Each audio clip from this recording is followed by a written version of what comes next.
अस्सलाम वालेकुम, मैं हूं आसिम और आप देख रहे हैं वीज़ा एंड ट्रैवल असिस्टेंस। आज की वीडियो जो है वो रिलेटेड है यूएई के। दुबई का वीज़ा ओपन हो चुका है। ऐसी काफ़ी ज़्यादा वीडियोस जो है ना वो यूट्यूब पर घूम रही हैं। काफ़ी ज़्यादा स्कैमर्स जो है ना वो लोगों को लूट रहे हैं ये वीडियोस दिखा करके दुबई का वीज़ा ओपन हो गया है। और वो लोग जो दुबई जाना चाहते हैं, जो वहाँ पर रोज़गार की तलाश में जाना चाहते हैं, वो लोग जो है ना वो इन लोगों का शिकार हो रहे हैं। तो ऐसा बिल्कुल नहीं है। अगर आप मेरा थंबनेल देख कर आए हैं वीज़ा जो दुबई का ओपन हो चुका है, तो ऐसा बिल्कुल नहीं है। तो वीडियो को शुरू करने से पहले अभी तक जिन लोगों ने चैनल को सब्सक्राइब नहीं किया वो चैनल को सब्सक्राइब कर लें, बेल आइकन को क्लिक करें ताकि आपको आइंदा आने वाली लेटेस्ट वीडियोस जो है ना वो मिलती रहें। वीडियोस को एंड तक जो है ना वो लाजमी देखिएगा ताकि कोई भी पॉइंट जो है ना वो आपका रह ना जाए। वीडियो अच्छी लगे तो अपने दोस्तों के साथ शेयर कीजिएगा, वीडियो को लाइक कीजिएगा। ये आपका जो लाइक है ये an appreciation to encourage more and more informative videos for you. Dubai का वीज़ा ओपन नहीं हुआ लेकिन कुछ टर्म्स एंड कंडीशंस हैं। दुबई का वीज़ा उन लोगों के लिए ओपन है जो इस कैटेगरीज में आएंगे।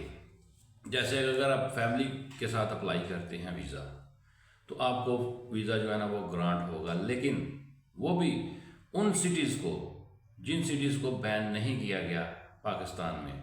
जिन सिटीज़ को बैन किया गया है पाकिस्तान में वो सिटीज़ जो है ना वो मैं डिस्क्रिप्शन में डाल दूँगा, तो आप देख सकते हैं।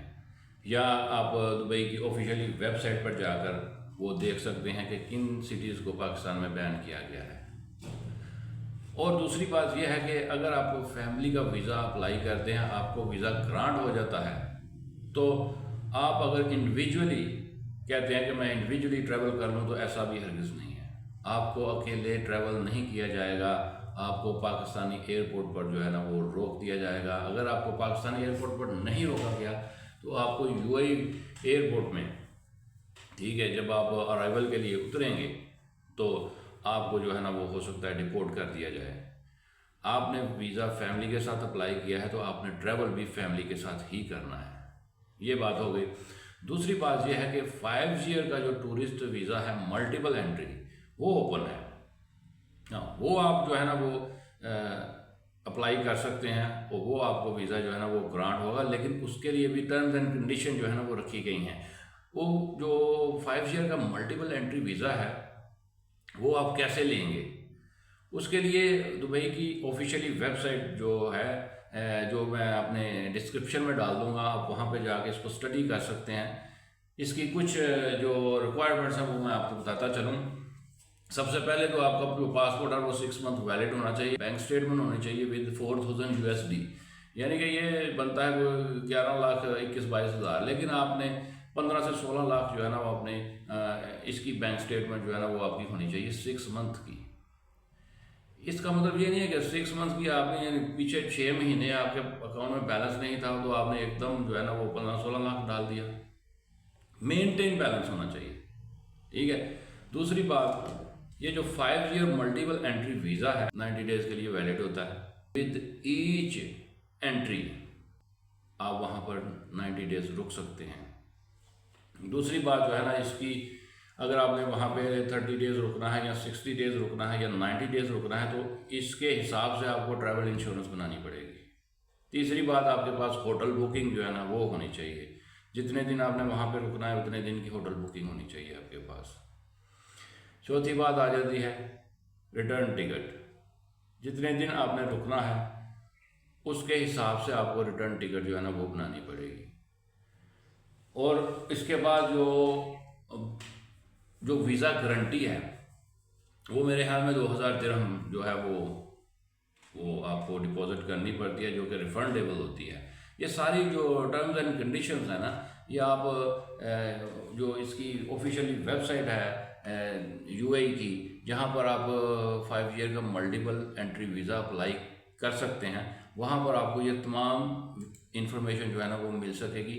मैं आपको वो सारी जो डिस्क्रिप्शन में वो वेबसाइट का एड्रेस जो है ना वो डाल दूँगा। इसके अलावा जो ऑथोराइज्ड कंसल्टेंट हैं, जो कि वाकई कंसल्टेंट हैं, आप उनके पास जाकर भी 5 साल का जो मल्टीपल एंट्री यूएई का वीज़ा है वो अप्लाई करवा सकते हैं। इसके साथ अगर आप मास्टर डिग्री होल्डर हैं तो आपके लिए जो है ना वो काफ़ी आसानियाँ और हो सकती हैं, ठीक है। लेकिन टर्म्स एंड कंडीशन जो है ना वो मास्टर डिग्री के लिए भी वही हैं। ये नहीं कि आपके पास मास्टर डिग्री है और आप डिग्री दिखाकर 5 साल का मल्टीपल वीज़ा ले लेंगे, नहीं। आपके पास मास्टर डिग्री है तो आपके लिए आसानी थोड़ी सी ज़्यादा हो जाएगी, उसमें टर्म्स एंड कंडीशन वही रहती हैं, ठीक है। आपका जो बैंक बैलेंस है 6 मंथ का वो मेंटेन होना चाहिए, 15 से 16 लाख। दूसरी बात आ गई हेल्थ इंश्योरेंस, जितना दिन आपने वहाँ पे स्टे करना है उतने दिन की आपके पास हेल्थ इंश्योरेंस होनी चाहिए, वैलिड ऑथोराइज्ड कंपनीज जो यूएई की। उसके बाद आपके पास रिटर्न टिकट होनी चाहिए। तीसरी बात आपके पास होटल बुकिंग होनी चाहिए, ठीक है, proof of stay, hotel booking हो गई या रेजिडेंशियल एड्रेस। रेजिडेंशियल एड्रेस में ये हो सकता है कि आपका जो वहाँ पे कोई रिलेटिव्स हैं या कोई यार दोस्त है तो आप उसका रेजिडेंस एड्रेस जो है ना वो दे सकते हैं विद प्रूफ।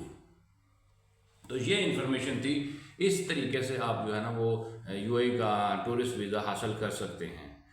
और अगर आप समझ रहे हैं कि दुबई का वीज़ा ओपन हो गया है, तो जैसे पहले मारो मार लगी हुई थी, हर बंदा जो है ना वो दुबई जा रहा था, वहाँ पे जाके स्किप हो रहा था, गायब हो रहा था, कुछ लोग वहाँ पे जाके जो है ना वो गायब हो जाते थे, ठीक है। तो ऐसा नहीं है, दुबई का वीज़ा ओपन नहीं है।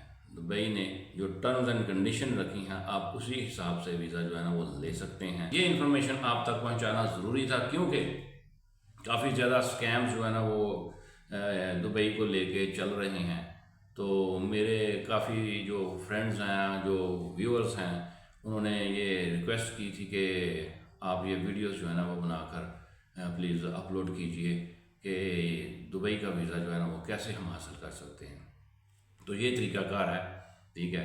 उसके अलावा अगर आप ट्रांजिट वीज़ा लेना चाहते हैं तो वो ट्रांजिट वीज़ा लेने की भी टर्म्स एंड कंडीशंस होती हैं। अगर आपके पास किसी अच्छे मुल्क का वीज़ा है, जैसे तुर्की हो गया, साउथ अफ्रीका हो गया, या कोई शेंजन कंट्री है, ठीक है, तो आप वहाँ पे ट्रैवल कर रहे हैं तो ड्यूरिंग योर ट्रैवल आप जो ट्रांजिट वीज़ा है ना वो दुबई का 7 दिन या 14 दिन का जो है ना वो हासिल कर सकते हैं, वो आपको मिल सकता है, जिसके साथ आप जो है ना वो दुबई को विज़िट कर सकते हैं, ठीक है। और रही बात वर्क परमिट की, तो वर्क परमिट जो है ना वो पाकिस्तान के लिए वो भी इशू नहीं हो रहा है, ठीक है। तो आप प्लीज़ मेहरबानी फरमाएं, इन जो स्कैमर्स हैं जो कि ये ऑनलाइन ऐड चला रहे हैं कि दुबई का वर्क परमिट फ्रीलांसर वीज़ा जो है ना वो अवेलेबल है, वो आप ले लें, तो प्लीज़ इन लोगों से बचें। दुबई का वर्क परमिट भी नहीं खुला हुआ, वर्क परमिट भी बंद है। वर्क परमिट भी उन लोगों के लिए इशू होता है जो वहाँ की पुरानी कंपनीज हैं वही इशू कर रही हैं, कोई नई कंपनी जो है ना वो वर्क परमिट नहीं इशू कर रही। काफ़ी ज़्यादा पाकिस्तानी और ये दूसरी कंट्रीज़ के लोग जो है ना उन्होंने वहाँ पे छोटी छोटी कंपनियाँ बनाई हुई हैं, ठीक है, जो कि वीज़ा जो है ना वो फ्रीलांस ग्रांट करवा के जो है ना वो सेल आउट करती थी पहले, लेकिन अब ऐसा नहीं है। अब वर्क परमिट भी इशू नहीं हो रहे, वर्क परमिट भी उन लोगों को इशू होते हैं जो कंपनीज वहाँ पे पुरानी हैं, ठीक है। तो ये इन्फॉर्मेशन जो है ना ये आपने काइंडली जो है ना वो नोट करके रखनी है, प्लीज़ किसी स्कैमर्स के हाथ ना चढ़ें। तो इसके साथ मुझे इजाज़त दीजिए, मिलते हैं एक नया टॉपिक एक नई वीडियो में, तब तक के लिए अल्लाह हाफिज़।